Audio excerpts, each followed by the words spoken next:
Canada has just announced some of the very biggest immigration updates that we've seen in recent times, and we're going to look at how this is going to affect international students, their spouses, and those who are looking to achieve permanent residence using the school route. What does this mean? Let's take a look. So yesterday, the immigration minister actually gave an announcement, and we're just going to look at the announcement and what it says for the future of immigration in Canada. Some private institutions have taken advantage of international students by operating under-resourced campuses, lacking supports for students, and charging high tuition fees, all the while significantly increasing their intake of international students.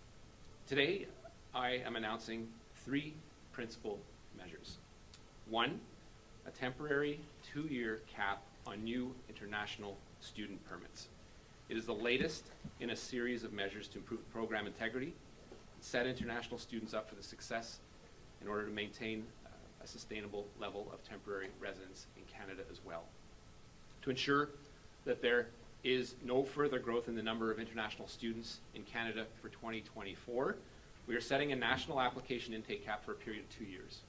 For 2024, the cap is expected to result in approximately 364,000 approved study permits, a decrease of 35% from 2023.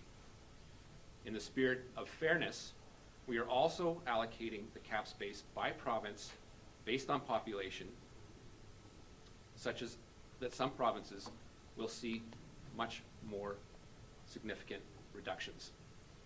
We'll continue to work closely with those provinces and territories to put these measures into place, as they will be responsible for determining how the cap is distributed between its designated learning institutions that they have jurisdiction over.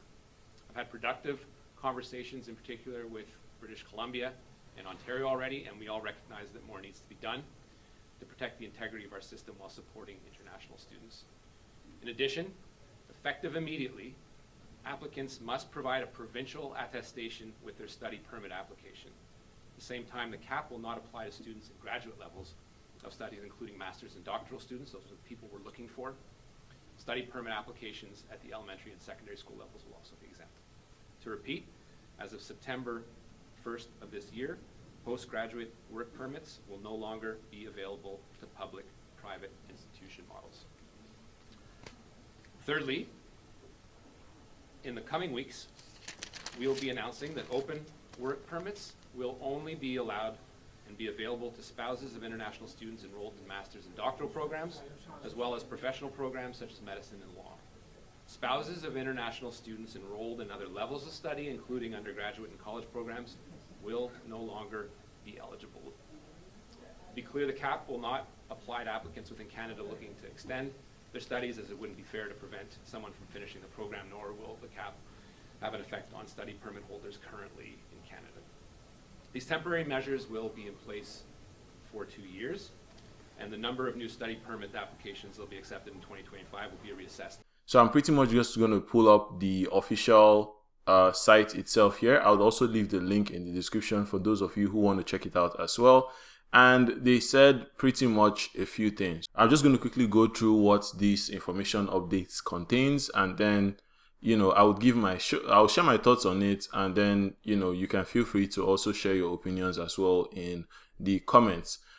Just from general perspective of many people, there has been mixed feelings. Those people who are looking to get into the country, obviously this presents like a source of worry for them, but many Canadians, they kind of appreciate this update because they feel like this is going to actually help the housing crisis and, the cost of living that everybody has been seriously complaining of right now. I've made several videos in the past where I talk about this cost of living, and people feel like I was just joking, but they can start to see that it is really hitting big for the government to start taking notice, right? So we're just going to go over the news release itself. As you can see, it's January 22nd, 2024. It first starts off by saying that international students have enriched the community and are a critical part of Canada's, cultural and economic and social fabric.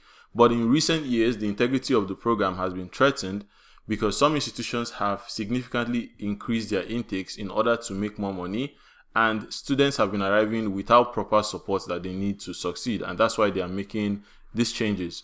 So the Honorable Minister Mark Miller, the Minister of Immigration, Refugees and Citizenship, announced some key things yesterday. The first major announcement was that the government is going to set an intake cap on international student permit applications in order to stabilize new growth for a period of 2 years. So right now, there's going to be a 2-year cap on the number of international study permits that are going to be given out, right? So for 2024, the cap is expected to result in approximately 360,000 approved study permits, a decrease of 35% from 2023, right?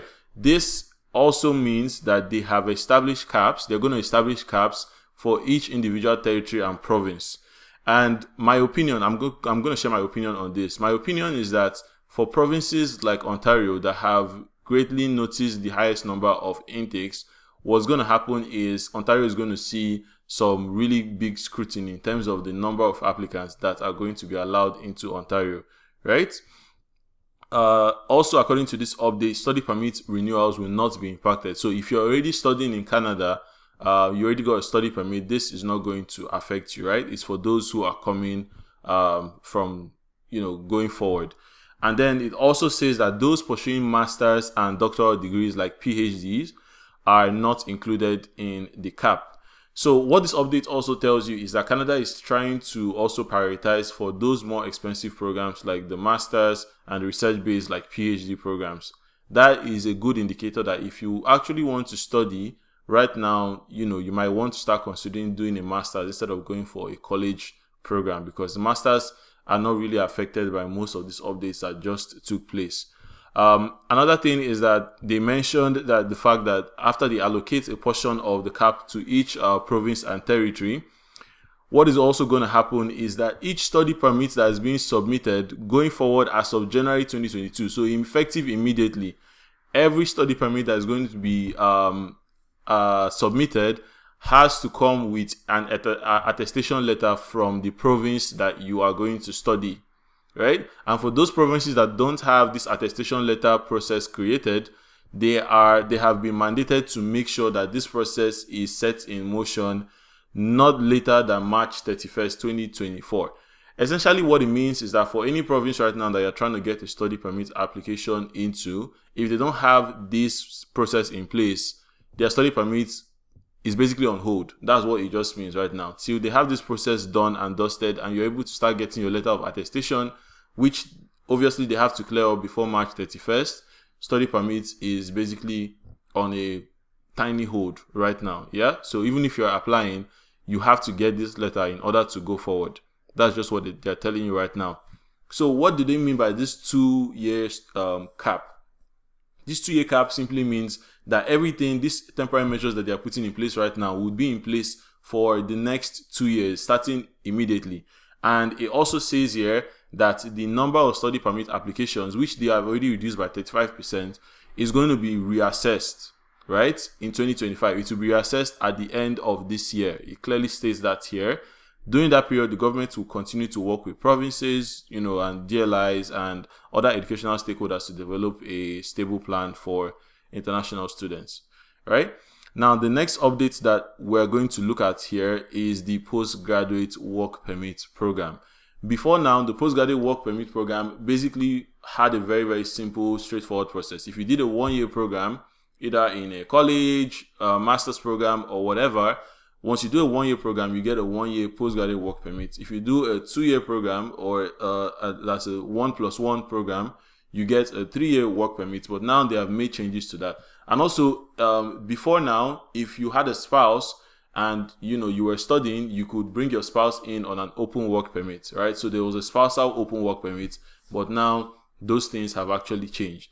Starting from September 1st, 2024, international students who begin a study program that is part of a public-private partnership kind of deal are not going to be eligible anymore for postgraduate work permits, right? So mostly private schools, anything that has to do with like private school partnerships or private schools or private-public partnerships are not going to be eligible for postgraduate work permits.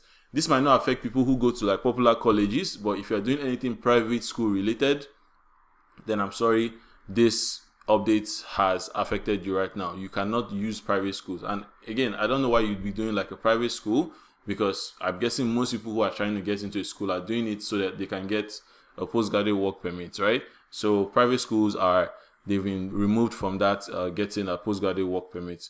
Now, also, the next one is that graduates of masters and other short graduate level programs, like I said earlier, the PhDs, the doctoral programs, will soon be eligible for a 3-year work permit. Before now, if you did a 1-year master's program, you just get a 1-year work permit. But now, very soon, they're saying that for master's programs, you will be able to get a 3-year work permit, because they want to emphasize and, actually devote more attention and resources towards people that actually get a master's degree and higher education, right? I made a tweet the other day. This is just on the side note, but I made a tweet on the other day on my on Twitter account, on X, where I was talking about the fact that Canada is really trying to push this fact that they need people who are actually skilled. They're not just trying to bring everybody for bringing sake. They are actually looking to get people who are skilled. So you need to put that at the back of your mind with everything that you're doing right now. How high is your skill? They need people that are really specialized. That is all this update is really trying to tell you. Okay. So all these updates that have been announced, they complement all the other previous updates that were created. Also, another update that has been shown here is that the spouses of international students in other levels of study, including college and undergraduate programs, are no more eligible to get open work permits, right? So if you have a spouse and you're thinking of getting like a study permit so your spouse will come into Canada, that has been stopped right now. So the solution on that part would be either just to come in either through any of the other pathways, either through a provincial nomination program, or through direct express entry, or you just considering a different country altogether. If you're trying to get in, like you get your spouse to come in with an open work permit, that is no more going to be available. The open work permit will only be available to spouses of international students who are in master's and doctorate programs. So that is literally the summary of all the updates that have just been dropped. This is a huge update, and it's honestly going to impact the immigration landscape in Canada going forward, because once changes like this start, it just gives you like a good idea of where things are heading to in the future.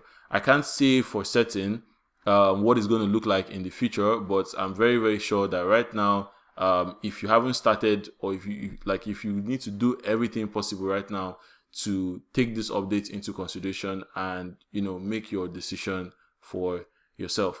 That's it for this video, guys. Let me know if you have any other thoughts or things I missed, and I would address them in the comment section below.